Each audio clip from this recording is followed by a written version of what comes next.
कैसे उन्हें ये समझाए, सजनिया के मन में अभी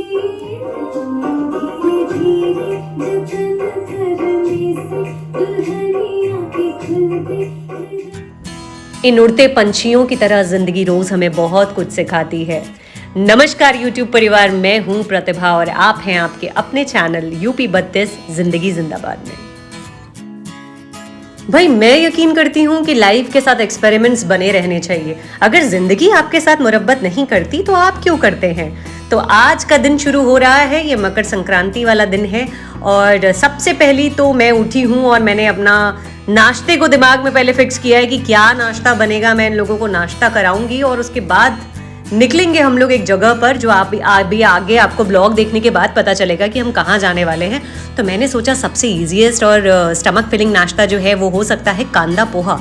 तो सब अपने अपनी तरीके से अलग अलग तरीके से पोहा बनाते हैं, तो मैं भी यहाँ पर वैसे ही पोहा बना रही हूँ।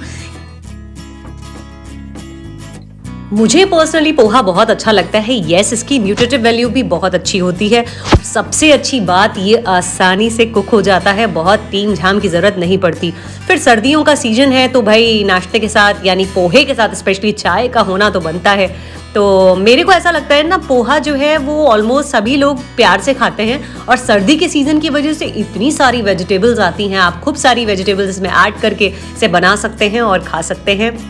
आप लोग मुझे ज़रूर अपनी अपनी रेसिपी शेयर कीजिएगा कि आप कैसे बनाते हैं, क्योंकि मैं तो पोहा कुछ जैसे आप देख रहे हो यहाँ पे विजुअल है कि कैसे बना रही हूँ मैं ऐसे ही सिंपल टाइप का पोहा बनाती हूँ और सब लोग बहुत मन से खाते हैं। तो मैंने सोचा कि ये नाश्ता कराने के बाद तैयारी करते हैं बाकी आज के पूरे दिन की। फेस्टिवल है भाई और पता लगना चाहिए कि ज़िंदगी में आज कुछ तो नया हो रहा है। चाय देख के आपका भी मन चाय पीने को कर गया ना? मेरा भी। मैं तो वैसे भी टी लवर हूँ, मुझे तो चाय बहुत ज़्यादा पसंद है। मैंने अपना जो लेटेस्ट व्लॉग अपडेट किया था वो लोहड़ी पर था, तो यहाँ पर मैं छोटी सी जानकारी आप लोगों को देना चाहती हूँ कि लोहड़ी और मकर संक्रांति एक दूसरे से परस्पर संबंधित हैं। अब आप पूछेंगे कैसे? देखिए, ये एक सांस्कृतिक उत्सव तो है ही, साथ में ही हमारा धार्मिक पर्व और अद्भुत त्योहार भी है। लोहड़ी के दिन जहाँ शाम के वक्त लकड़ियों की ढेरी पर विशेष पूजा की जाती है, वहीं अगले दिन प्रातः मकर संक्रांति का स्नान किया जाता है। तो इस तरह लोहड़ी पर जलाई जाने वाली आग सूर्य के उत्तरायण होने के दिन का पहला विराट और सार्वजनिक यज्ञ कहलाता है। तो यहाँ रेडी हो चुका है मेरा नाश्ता, कर चुके हैं हम सब नाश्ता और निकल रहे हैं एक विशेष जगह पे।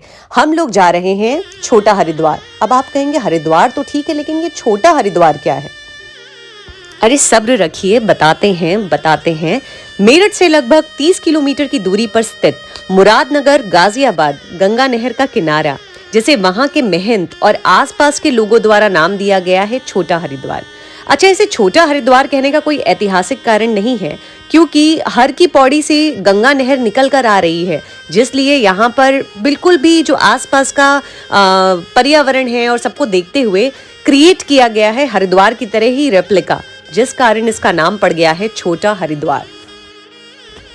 यहीं हर की पौड़ी जैसे घंटा घर, नहाने के लिए घाट और पूजा पाठ होते हैं।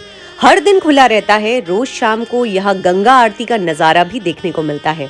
आसपास छोटी छोटी कई दुकानें हैं और अगर मैं कहूँ तो शांत वातावरण है। हम लोग सुबह के टाइम गए थे तो उतनी ज़्यादा भीड़ हमें नहीं दिखी। यहाँ पर नौका विहार का भी लुत्फ उठाया जा सकता है। तो ओवरऑल मिलाकर के वाकई जैसा इसको क्रिएट किया गया है, ये हरिद्वार का रेप्लिका ही है और बड़ा ही खूबसूरत है। तो यहाँ आने का विशेष कारण ये भी है कि मकर संक्रांति पर गंगा स्नान को बहुत विशेष महत्व दिया जाता है। एक अन्य कथा के अनुसार गंगा को धरती पर लाने वाले महाराज भागीरथ ने अपने पूर्वजों के लिए इस दिन तर्पण किया था। उनका तर्पण स्वीकार करने के बाद इस दिन गंगा समुद्र में जाकर मिल गई। इसलिए मकर संक्रांति पर गंगा सागर में मेला लगता है और गंगा स्नान का विशेष महत्व है।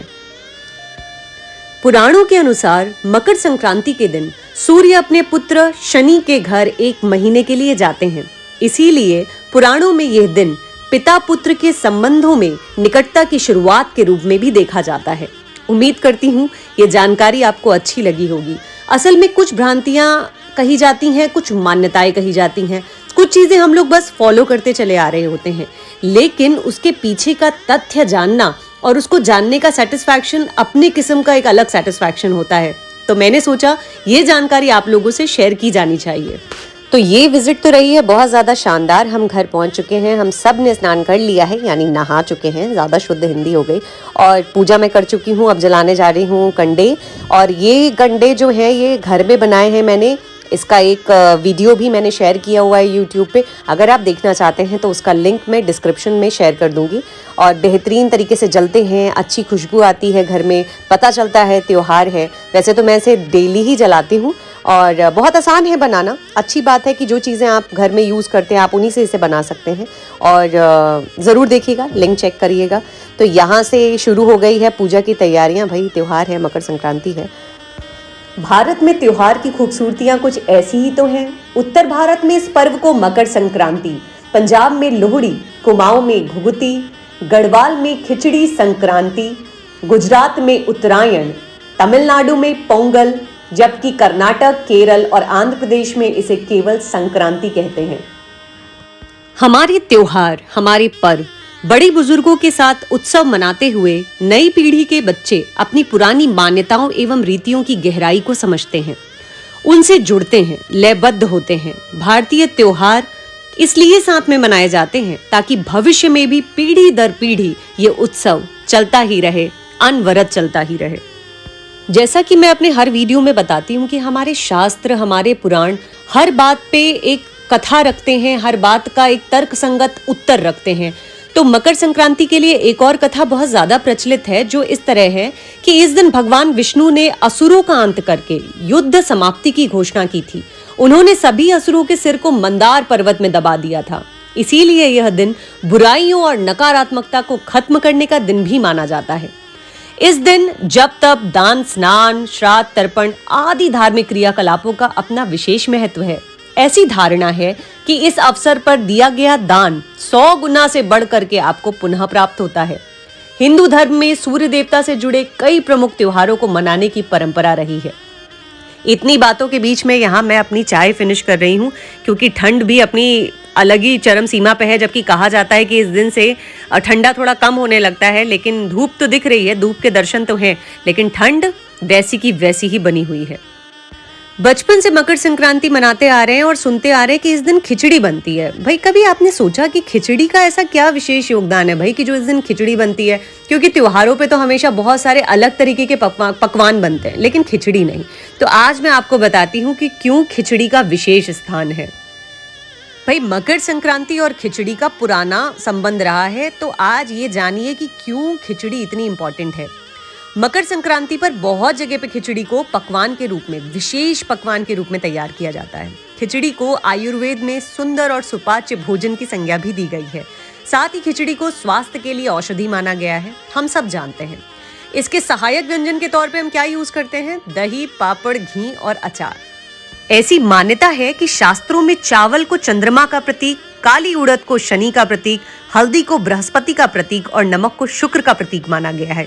खिचड़ी की गर्मी व्यक्ति को मंगल और सूर्य से जोड़ती है। जिस प्रकार खिचड़ी खाने से आपके सभी ग्रह होते हैं मजबूत, और नए अनाज की खिचड़ी खाने से आप रहते हैं साल भर आरोग्य। तो ये है खिचड़ी के पीछे की कहानी।